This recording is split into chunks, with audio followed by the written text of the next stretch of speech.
Dans le programme que j'ai fait, il y a beaucoup de gens qui viennent surtout des pays d'Europe de l'Est. En général, c'est beaucoup moins considéré comme une bonne chose, alors que quand on dit qu'on vient de France, toujours on est bien vu. C'est un système qui est très différent de la France, parce qu'en France, tout est axé sur les notes, alors qu'en Israël, c'est beaucoup plus axé sur la recherche. Il y a un examen de connaissances aussi, médical, à passer. C'est surtout sur des matières d'anatomie, de biochimie et de biophysiologie. Et ensuite, en hébreu, anatomia, biochimia et...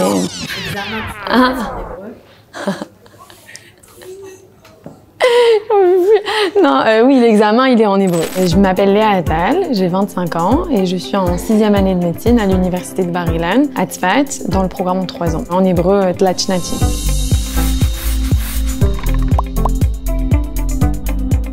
J'ai fait le concours de la première année de médecine en France, j'ai été acceptée. Et ensuite, j'ai continué la deuxième, la troisième année. Entre ma deuxième année et ma troisième année, je me suis préparée pour les examens d'entrée pour continuer les études en Israël à partir de la 4e année. J'ai eu ma troisième année en France avec les examens et en même temps, en parallèle, les examens pour continuer les études en Israël par la suite.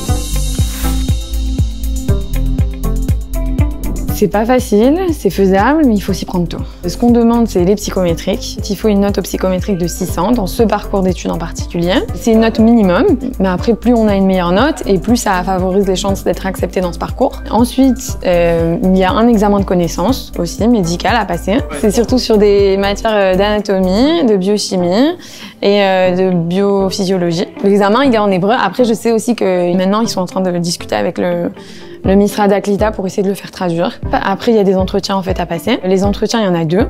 Un entretien surtout psychologique pour un peu connaître la personnalité du candidat. Et le deuxième examen, c'est surtout des cas éthiques. On va donner des exemples et on va demander au candidat comment il aurait réagi dans ce genre de situation. Par exemple, être témoin d'un vol à l'hôpital ou plein d'autres situations comme celle-ci. Donc du coup, il faut essayer de détailler. Ils ne cherchent pas une réponse correcte ou incorrecte, ils cherchent surtout à voir de quelle manière les personnes raisonnent. Et à la fin, il y a aussi un examen à l'écrit un peu de personnalité qui s'appelle le Mifran Shalev.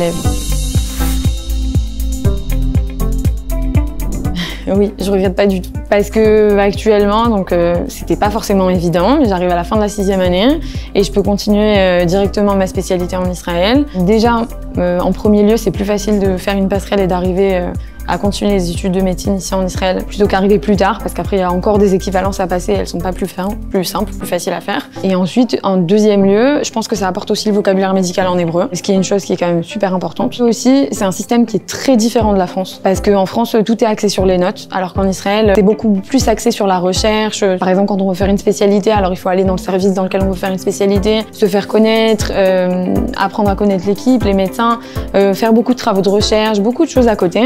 Et du coup, ça, il n'y a qu'en étant en Israël qu'on peut le faire. Par exemple, quelqu'un qui arriverait de France directement pour faire sa spécialité ici, il perdrait ça, parce que ça prendrait plus de temps à construire des contacts, à comprendre comment ça fonctionne. Et ici, à partir de la 4e année, les études, elles sont beaucoup plus orientées cliniques. C'est beaucoup moins apprendre des choses dans des petits détails, sur les doses des médicaments, combien de jours exactement tel traitement d'une maladie super rare, comme ce que les étudiants français vont travailler pour les ECN, les examens qui clôturent la 6e année. En Israël, c'est beaucoup plus des examens pratiques, cliniques, sur comment aller examiner un patient, quel traitement à la fin on va lui donner, quel serait le diagnostic différentiel, la liste des maladies possibles pour cette personne. Donc je pense que c'est plus à l'américaine et c'est beaucoup plus pratique et beaucoup plus une manière d'apprendre qui est beaucoup plus intelligente que ce qu'on fait en France. Dans le programme que j'ai fait, il y a beaucoup de gens qui viennent surtout des pays d'Europe de l'Est. En général, c'est beaucoup moins considéré comme une bonne chose, alors que quand on dit qu'on vient de France, en général, c'est un bon niveau. Donc toujours, on est bien vu. Ça apporte le vocabulaire médical aussi en français, parce que si j'avais commencé directement ici, je l'aurais pas. Donc actuellement, par exemple, je travaille sur des articles de recherche où j'ai aussi besoin d'un vocabulaire médical en français. Et ça permet aussi d'avoir le vocabulaire médical en hébreu et en anglais, parce qu'en Israël aussi, on travaille beaucoup en anglais. Tous les livres de référence sont en anglais. Donc je pense que la langue, c'est un très gros atout. Je pense que le plus gros défi, ça n'a pas forcément été la langue. C'est plus un peu le fait d'être loin de la famille, parce que bon, c'est quand même dans le nord d'Israël. Et en général, il n'y a pas énormément de Français là-bas. C'est pas comme, par exemple, être à Tel Aviv dans le centre ou être à Jérusalem où il y a quand même une grande communauté française. Après, les gens dans le nord sont très accueillants. Ça veut dire, j'ai jamais été seule pour un Shabbat ou quoi. Mais c'est vrai que ça reste quand même un peu loin. Pas forcément très desservi en transport en commun. Mais franchement, même si c'était à refaire, je le referais.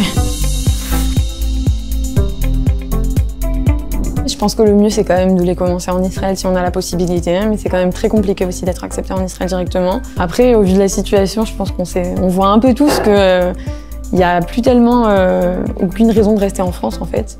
Donc je pense que les gens, en fait, devraient commencer à comprendre qu'il vaut mieux partir en Israël maintenant que d'être chassés, comme nos grands-parents d'Afrique du Nord. Je pense que le plus tôt possible, c'est le mieux.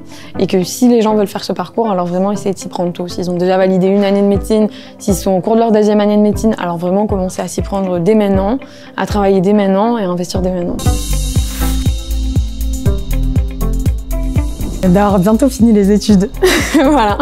Qu'est-ce que tu veux faire? Ophtalmologiste. C'est challengeant.